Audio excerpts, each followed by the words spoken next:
बहुत ही बड़ा ऐलान किया गया है 20 लाख करोड़ का। 20 लाख करोड़ कोई छोटा अमाउंट नहीं, लेकिन ये जानना जरूरी है कि सरकार इसे आप तक कैसे पहुंचाएगी, कैसे आपको इसका लाभ मिलेगा। तो दोस्तों, स्वागत है आपका कंस्ट्रक्शन वर्ल्ड विद डैश बाबा। दोस्तों, हम आत्मनिर्भर भारत की बात कर रहे हैं। सरकार कह रही है कि हमें आत्मनिर्भर होना पड़ेगा, तो ये भी जानना जरूरी है कि ये बेनिफिट लोगों तक पहुंचेगा कैसे। इस वीडियो में आज हम 3 वर्ग की बात करेंगे। लोअर क्लास, जिसे हम लेबर क्लास भी बोलते हैं, मिडिल क्लास जो कि मध्य वर्ग होता है, और रिच क्लास जो कि जिसमें आपके इंडस्ट्रीज आते हैं या बड़े बड़े लोग आते हैं। शुरू करने से पहले ये जानना बहुत ज़रूरी है कि ये 20 लाख करोड़ जो है उसको अलग अलग सेक्टर में कैसे बांटा गया है। आप अगर देखेंगे तो जो 6 लाख करोड़ है वो इंडस्ट्रीज को दिया जाएगा एज अ लोन। उसके बाद जो आपका 3 लाख करोड़ है वो दिया जाएगा खाने पे अनाज के लिए गरीबों को। जो 1.5 लाख करोड़ है वो एग्रीकल्चर सेक्टर को दिया जाएगा। अगर आप देखेंगे तो लगभग 11 लाख करोड़ का आपको हिसाब मिलेगा। उसके बाद प्रधानमंत्री गरीब कल्याण योजना के अंतर्गत लगभग 2 लाख करोड़ उसमें दिया जाएगा।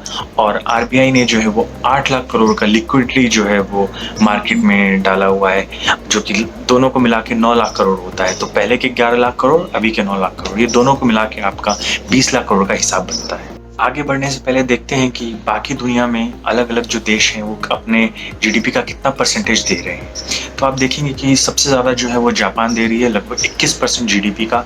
उसके बाद आपकी यूएस, स्वीडन, जर्मनी आती है, और फिर भारत आता है जो कि अपने जीडीपी का लगभग 10% दे रहा है। अभी अगर आप देखें तो 10% का मतलब है कि भारत का जो जीडीपी है वो लगभग 200 लाख करोड़ है।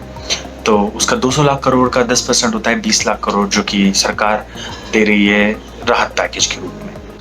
तो चलिए आगे बढ़ते हैं और देखते हैं कि 20 लाख करोड़ जो है उसमें किसको कितना मिलेगा। लेकिन आगे बढ़ने से पहले मैं आपको एक बात बताऊं कि अगर ये 20 लाख करोड़ भारत की जनसंख्या जो कि 138 करोड़ है उसमें इक्वली बांटी जाए तो लगभग सबके अकाउंट में 15,000 रुपये आएंगे। मतलब आप एक अच्छा स्मार्टफोन तो जरूर ले सकते हैं। तो चलिए शुरू करते हैं। सबसे पहले बात करते हैं हमारे मजदूर भाइयों की, जो कि हमारा लोअर क्लास है। आप देख रहे होंगे कि पिछले कुछ दिनों से जो माइग्रेंट वर्कर्स हैं वो रोड के रास्ते अपने घर जाने की कोशिश कर रहे हैं, क्योंकि उनके पास खाने के लिए कुछ नहीं है, रहने के लिए जगह नहीं है। उनको बहुत ज़्यादा दिक्कतों का सामना करना पड़ रहा है। तो जो सरकार है उसने लगभग 80 करोड़ लोगों को अनाज देने का फैसला किया है। अगले 3 महीने तक उनको 5 केजी चावल या आटा और 1 केजी दाल मिलेगी, और लगभग 8 करोड़ जो फैमिलीज हैं उनको एलपीजी सिलेंडर मुफ्त में दिया जाएगा। 3 करोड़ जो गरीब बूढ़े लोग हैं या जो विधवाएं हैं या जो दिव्यांग बच्चे हैं उनको 1,000 रुपये मिलेगा। उसके बाद जो मनरेगा में पहले 182 रुपये मिलता था, अब वो 202 रुपये कर दिया गया है। और जो हेल्थ इंश्योरेंस वर्कर थे उनको 50 लाख का इंश्योरेंस दिया गया है। 5 करोड़ वर्कर्स जो हैं उनको ईपीएफ का 75% एडवांस में मिलेगा, और अगर उनकी सैलरी उससे कम है तो उन्हें 3 महीने की सैलरी मिलेगी।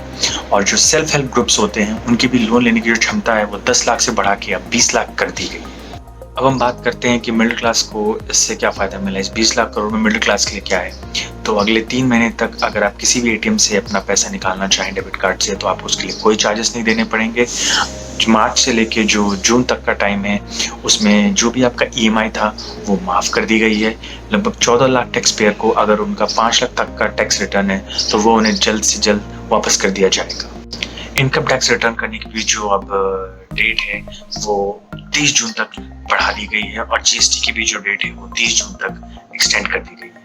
अब हम बात करते हैं एमएसएमई सेक्टर की। एमएसएमई का मतलब है माइक्रो स्मॉल मीडियम एंटरप्राइजेस। पहले जो इसकी डेफिनेशन थी कि कौन से माइक्रो में आएंगे, कौन से स्मॉल में आएंगे, कौन से मीडियम में आएंगे, वो बिल्कुल ही डिफरेंट था। वो सिर्फ इन्वेस्टमेंट के बेसिस पे बात करते थे, और मैन्युफैक्चरिंग और सर्विस सेक्टर जो था वो अलग अलग था। लेकिन अब सरकार ने इसको बदल के मैन्युफैक्चरिंग और सर्विस को एक साथ कंबाइन कर दिया है, और इसमें 2 पैरामीटर ऐड किए गए हैं, एक इन्वेस्टमेंट और एक टर्नओवर। अभी इन्वेस्टमेंट कितना होना चाहिए और टर्नओवर कितना होना चाहिए, तो आप देख सकते हैं कि जो माइक्रो है उसके लिए इन्वेस्टमेंट 1 करोड़ से कम और टर्नओवर 5 करोड़ से कम होना चाहिए। जो स्मॉल है उसके लिए 10 करोड़ से कम और 50 करोड़ से कम आपका टर्नओवर होना चाहिए। और जो मीडियम एंटरप्राइज है उसके लिए 20 करोड़ से कम इन्वेस्टमेंट और 100 करोड़ से कम टर्नओवर होना चाहिए।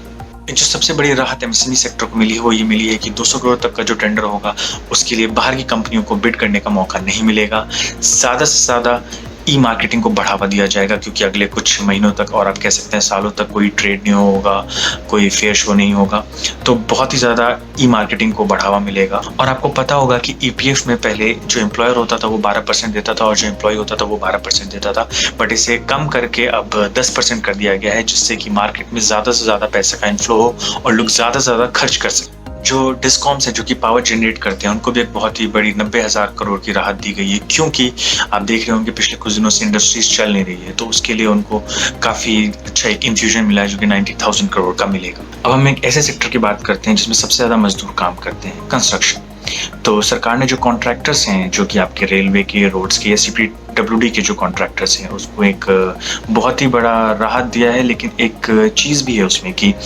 अगले 3 से 6 महीने तक का एक्सटेंशन मिलेगा आपको आपके प्रोजेक्ट्स पे, लेकिन आपको उसका पैसा नहीं मिलेगा। तो आप अगर यहाँ पे देखें तो सरकार कहती है कि आप एम्प्लॉयज़ को निकालिए मत, वर्कर्स को निकालिए मत, उनको सैलरी टाइम पे दीजिए। लेकिन जो सरकार है वो खुद ही पैसा नहीं देना चाहती है, वो कहती है कि आप वक्त ले लीजिए बट पैसा मत मांगिए हमसे। हाँ, लेकिन उसी के साथ एक जो अच्छा काम सरकार कर रही है कि जो बैंक गारंटी होता था, अगर आप देखेंगे तो किसी भी प्रोजेक्ट का जो एवरेज होता है वो 10% आपका बैंक गारंटी में चला जाता है। यानी कि अगर 1000 करोड़ का प्रोजेक्ट है तो 100 करोड़ आपको सरकार को देना पड़ता है। वो गवर्नमेंट के रिकम रिलीज कर देंगे, जिससे कि ज़्यादा से ज़्यादा पैसा जो है वो मार्केट में आए और जो कैश है वो उसका फ्लो होता रहे और सबको सैलरी टाइम पे मिले और जो वर्कर्स हैं उनको भी अपनी दिहाड़ी मिले। एक रियल एस्टेट सेक्टर के लिए भी एक बहुत ही अच्छी खबर है कि जो रियल एस्टेट सेक्टर है उसमें जब से रेरा आया था तब से रियल एस्टेट जो प्लेयर्स थे उनको प्रॉब्लम हो रही थी।